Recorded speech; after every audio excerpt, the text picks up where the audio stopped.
Hey, everybody, it's Julie. Hope you enjoy this next episode of the Grow Podcast. I talked to Lola Rain. She is a longtime senior living marketing expert, giving advice around budgets, knowing your cost per lead and your cost per move-in to know best ways to allocate funds. Where are the best places to put your marketing dollars and where maybe to pull those dollars from? One thing I wanted to mention is that while she works in a variety of different senior living spaces for different levels of care, her focus is higher end CCRCs or higher end rentals. So when she talks about one move-in or two move-ins, she's talking about high end, big dollar entry fee. So I wanted to make that clarification because a lot of you are needing 6, 7, 8, 10, 15 move-ins a month based on size of community, based on how many outs, based on where you are occupancy wise, how many are in your team, and so on. I want to make that clarification. If you heard that and you thought, wait a minute, I need 7 move-ins, and she's talking about one, she was referencing those $1 million plus entry fee models. Enjoy. Please like, share, subscribe. Also, the new Resolving the Occupancy Puzzle book is now available on Amazon. It's the 3rd edition. It's re with parentheses. So if you're searching, the original Solve the Occupancy Puzzle book is still available as well. I highly recommend the 3rd edition. It's 25 to 30% revised and updated. The original is still great. Resolving gives you even more information. And it also speaks to, of course, the regional directors, that sales directors and executive directors as well. Enjoy the podcast.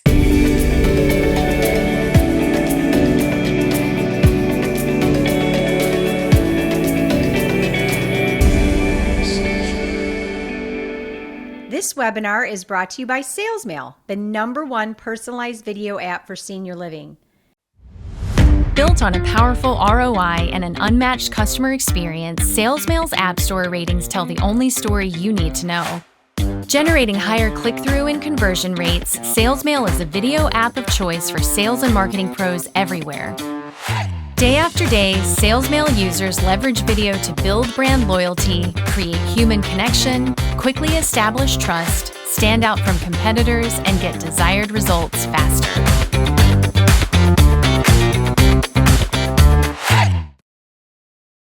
Hi, and welcome to another episode of the Grow Your Occupancy podcast. I'm Julie Podewitz, and today I welcome Lola Rain to the show. Lola, hello. And hi to everybody watching. All right, and listening too. We are found on all podcast channels, all outlets. Lola, Lola, for those of you that don't know her, and I don't know if there's anyone out there that doesn't, she is a senior living executive with many years of experience, loads of experience. How long have you been in senior living specifically? 15 years now. Yeah. Okay. And you and I met several years ago at a conference, and your expertise among many areas, but one is the marketing side. Is that fair? Yes. So I've been working in marketing, content creation, media management, and program development. So when you think about anything that drives occupancy and then highlights the different programs within our communities, I work closely with life enrichment directors and executive directors to really tell a good story about their community and build some standardizations that work well for their residents once they move in. So from the moment they hit the pipeline to throughout the rest of their life that they live with you. Yeah, we're always marketing, we're always selling, never stop, because sales is we're customer experience. Mm-hmm. You want happy, satisfied residents and families and team members. I know you're very passionate about the industry and passionate about what you do. Last time we talked, something you said is stuck in my mind, Lola, and I'm wondering if you can walk me through this. You were very passionate about knowing cost per acquisition. So one of the things that our industry doesn't generally do is figure out how much does it cost per move-in. So an easy way to calculate this is what is the total cost of your sales and marketing for 2024 divided by the number of move-ins. So that's your cost per customer acquisition. If you look at any other company that's a public company, that let's say Apple or Coke or Pepsi, they know how much each customer costs them. And that's something we really don't do. And I think if we did that more often, we would be a little bit smarter with how we're spending our dollars. And then if you're using an aggregator, you would add that in as well, right? If you're Right. using paid, Everything, okay. if you're going through your P&L and everything that's allocated to sales and marketing, you take that bottom line and divide it by the number of move-ins. Now, if you're trying to calculate the cost per lead, you do the same calculation, but you take that total dollar spent and you divide it by the number of leads. That would give you your cost per lead. That's a great takeaway, and it sounds so simple, and it is. It may not be something that, like you mentioned, everybody is doing, and everyone needs to be aware of this, how much it costs them per move in and per lead. Right. And every CFO out there within the senior living organizations has a different way of approaching it because they're looking at the big budget, right? The cost to operate the buildings, the cost for improvements, your capital investments. So they're looking at that big number. They may not be looking at that specific number. So that's specific to the move-ins. And so it's up to the director of sales or the regional sales manager or the vice president of sales and marketing to keep track of that. So let's talk a little bit about budget. You said that this cost per acquisition certainly is a great place to start to best understand how much it is costing, right, for every Right. move in. Where what is your advice on allocating dollars in the various areas of marketing? In other words, where do you see operators or people maybe spend too much or maybe not enough? And what's your recommendation? So one of the things that we're doing is trying to get people through the door. So where we should be spending a bulk of our money are activities to get people to come in either for a tour or to an event.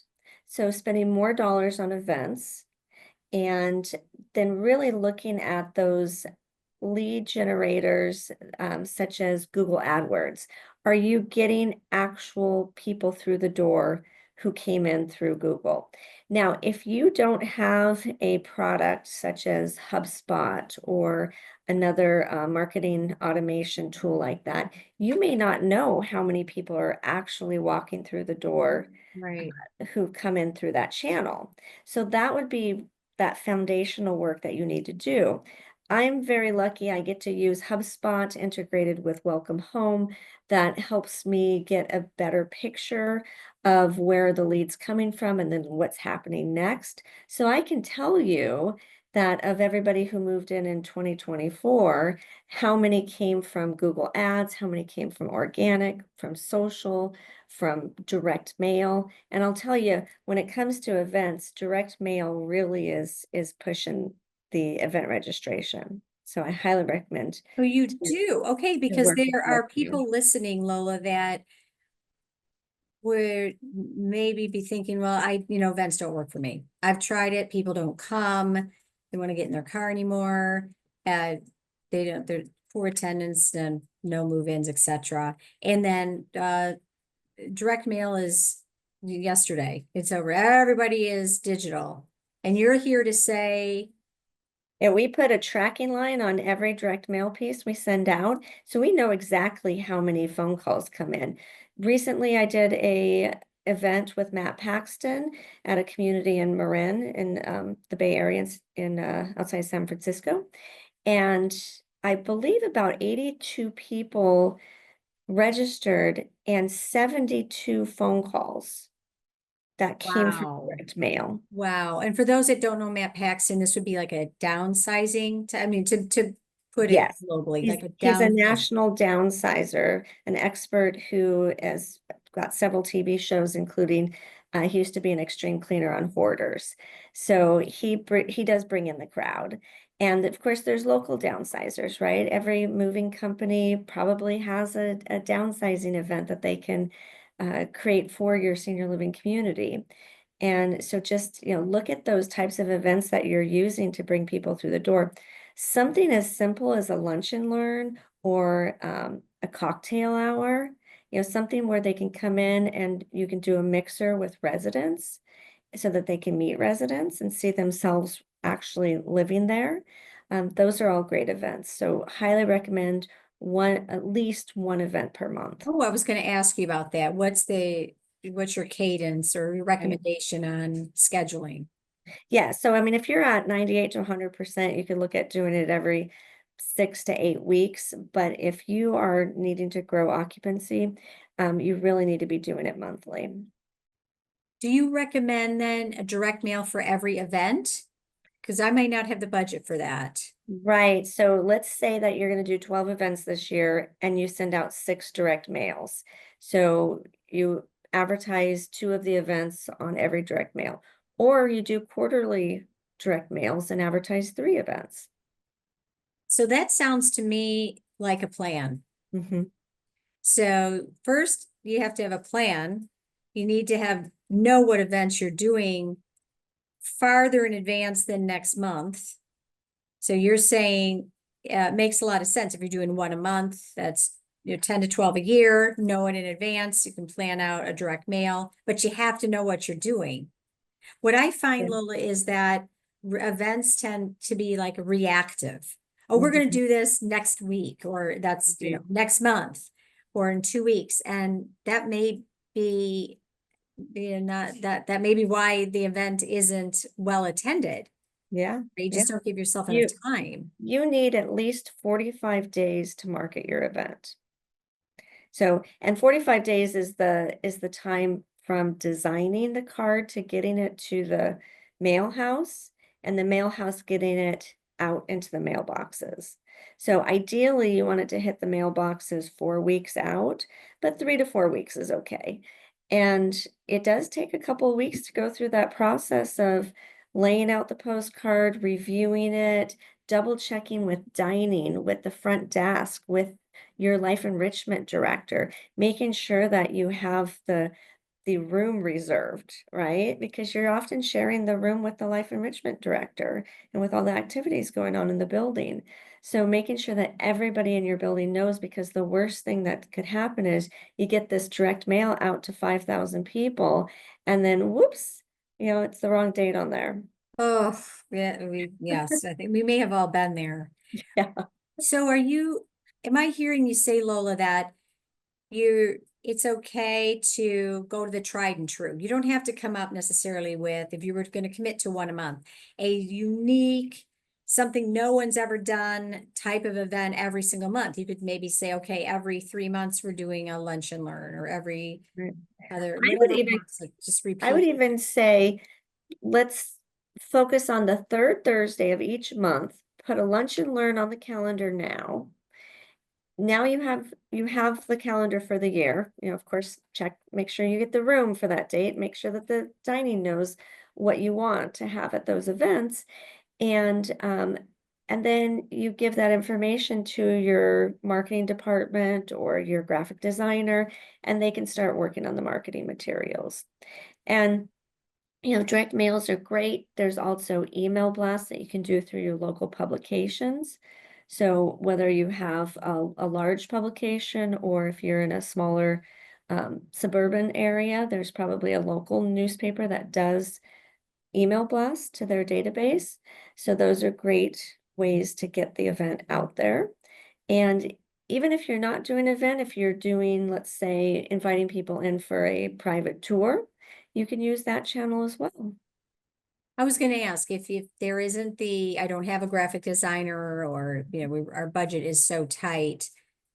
There are other ways. So you're saying, look at e-blasts, phone calls to your database. Certainly that's, the tried and true. What about social media? How much reliance should be placed there, and how do you use social media most effectively? So I use social media more for branding purposes because you can do a paid social campaign and get a lot of impressions, but it doesn't mean that people are going to click and take action. It's a way to introduce your company to people. So making sure that you're out there with really good pictures of what's going on in your communities, videos. Um, we also put up on social media photos of staged apartments, right? Beautifully photographed apartments. Um, and that usually helps to take down that barrier of what does it look like inside senior living. So use social media more from the top of the funnel. What is it like living there? Yes. What is the experience? Not so much to expect lead generation or something that I find that people and mistake is they post events on Facebook and expect that to be the invitation, and then people don't show. No, no. Yeah, you got to be realistic about how much it costs to drive people through your door. So if you are going to mail to 5,000 people, I would set aside a $4,000 to $5,000 budget for that. Emailing through your local publication could be 1,500 to 3,000 per email blast. Um, we do somewhere around 1,500 in paid social media. So it is the lowest of everything that I spend dollars on. Um, but as I said, it's more for branding. So if you were to look at your entire budget in three buckets, you've got your branding, you've got your lead generation, and then you've got your nurturing. So we haven't even gotten to nurturing. And but we want to focus on the lead generation portion because we've got to get those people into the pipeline so that you can nurture them. Right. Okay. Nurturing will be our next podcast. But you said something to stick with that first budget to get them in the door, or to capture their attention, the messaging. Mhm. What is your advice on effective messaging? So I highly recommend to do A/B testing when you can. So if you have two different messages or three different messages, try them out, right? Like we hear a lot about luxury. There's always like um, you know, come visit our luxury apartment or luxury dining.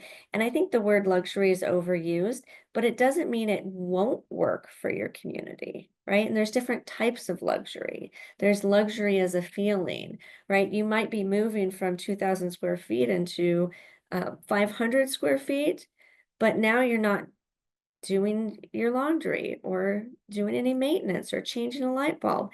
Now your life is more open, right? And so that could be luxury there, or you could call it more time, an abundance of time.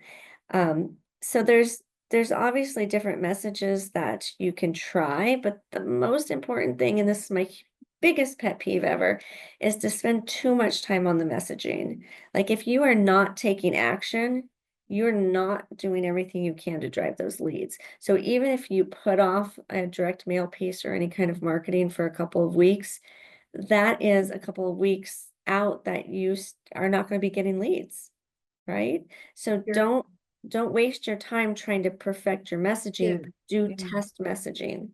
And that's a really good idea. And so maybe not just to overthink or overcomplicate.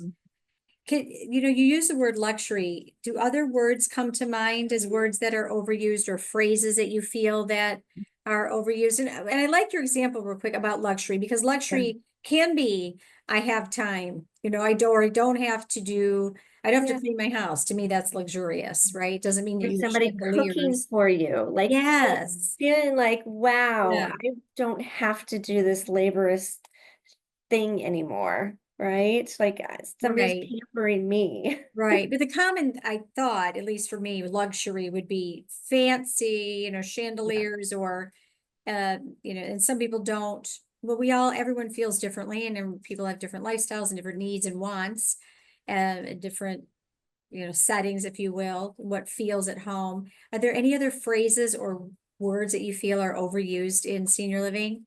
Peace of mind. Ah, If you just take that out of your vernacular, okay. like just Okay. get rid of it. Okay. Like Do you know how many industries out there say peace of mind? It means nothing to the consumer, right? We talk about all the time relationship sales, right? Building the relationship. When you get to build that relationship with this person, you get to know what their true triggers are. What are they looking for? Right? Are they tired of being alone? I interviewed about 5 different residents last month, and 4 of them said, I was tired of being alone. Right? That's not peace of mind for the family. That's not peace of mind for you that, you don't have to do your laundry. That's I'm lonely and I want to be with people, right? That's an emotion that's deep. And we talk a lot about loneliness as an epidemic. Well, all of our communities are solving loneliness. Oh, that's a really good point. So no more peace of mind. Not the peace of mind is not, again, it's individual and what does it really mean? So no more peace of mind and be careful with the term luxury, or just be cognizant of the messaging and aware, but not hyper, like just hyper analysis paralysis in messaging, hyper like, oh, just go ahead, A/B test, get the word out. Yeah. What's going to resonate with one group may not resonate with another. And be as simple as join us at a lunch and learn, right? Right. To the point. You don't have to be fancy or clever.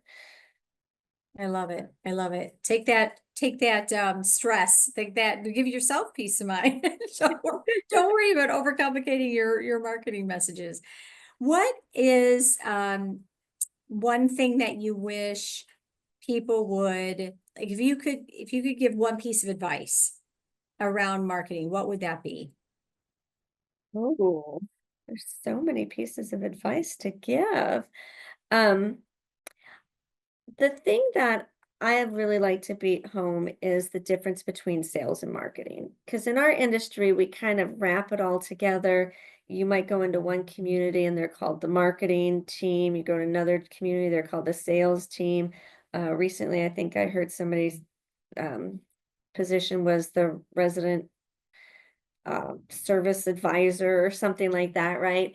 And the person that's in the building that's greeting the prospect, that's the salesperson, no matter what their title is, right? Their role is sales. The marketing person is a different personality type.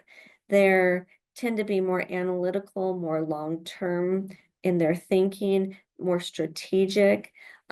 Oftentimes they're very creative. It doesn't mean salespeople aren't creative, but salespeople love the here and now, right? They're chasing something, and usually it's that confirmation of, hey, yeah, I'm going to come back again. I'm going to fill out the application. I'm going to give you a deposit check, right? And so that's more of a short term, um, uh, you know, the feeling of like I'm succeeding in the short term. But when I look at strategy, I'm looking at 12, 18, 24 months. Salesperson is looking at 2, 4, 6 weeks, right? So really understanding the roles and making sure that you have the right people in the right role. So if you have somebody who's in a sales role that you're expecting to actually convert the lead to a depositor or move in, and they're spending their time making flyers or doing Mm. other types of activity, that's a red flag. They're a marketing person, they're not a salesperson. How do you, so can real quickly, and we have to have you on for part 2, Lola. How do you define the right person, the right role? Can you give us a real, obviously someone's designing flyers and wanting to spend their time doing that. What's another way to determine, do I have the right person? Obviously outcomes and results, but what else to look for more on the front end? Oh, well, that's a loaded question because we could spend an hour or a week Yeah. talking about this. And this is a little bit more of your area of expertise as well, because when you go in and evaluate a sales team, based off of their performance, if their expectation is to sell 12 apartments a year, just one a month, right? And they're only hitting 6, there's a problem right there. They may be saying something like, oh, but the apartments are too small, or we only have apartments that are facing a parking garage, right? There's always going to be an excuse. But if they're enthusiastic about sales and they're excited about the people that they're meeting, and they're able to build that relationship and follow up, um, I mean, we go through the whole process of tracking the number of follow-ups that people have, if we have the right CRM in place. And if they're not putting the data in the CRM, then they're not doing their job, right? They're not performing. Right, right. Yeah, no, it's the right person in the right seat is critical because it really is all about that starts and ends there. And and if at all possible, if you've got the budget and the bandwidth to separate, to take out Mhm. sales functions from market, everyone's in sales, right? We're all in customer Yeah. service, everyone should know how to greet a customer and listen to them and even do a tour, but to leave marketing, right, to the marketing experts and have salespeople focus in on sales. Yeah. Huge. It's huge. It sounds so simple and it is, but it's not always easy. And it's a collaboration because salespeople do have really good ideas of what type of events they want to Right. develop and ideas of who they want the marketing to hit. And so it really is a conversation between sales and marketing. Lola Rain, senior living expert in marketing and many other things. Thank you so much for being a guest. How does someone reach you? You can find me on LinkedIn, Lola Rain. I'm there. I will respond if you send me a message, and I Thank look you. forward to hearing from you. Absolutely. Reach out to her. I think she's LinkedIn famous. And if you go to conferences, well, she'll reach back to you. She's wonderful and very open with her expertise. But if you go to conferences, ask her if she's going because she's a lot of fun too. Thank you so much, everyone, for listening to Grow Your Occupancy podcast. If you like, share, subscribe, other people can find us and hear from experts like Lola. Thank you again for listening, and we'll talk to you on the next episode. Thanks, Julie. My pleasure. This webinar is brought to you by SalesMail, the #1 personalized video app for senior living. Built on a powerful ROI and an unmatched customer experience, SalesMail's App Store ratings tell the only story you need to know. Generating higher click-through and conversion rates, SalesMail is a video app of choice for sales and marketing pros everywhere. Day after day, SalesMail users leverage video to build brand loyalty, create human connection, quickly establish trust, stand out from competitors, and get desired results faster.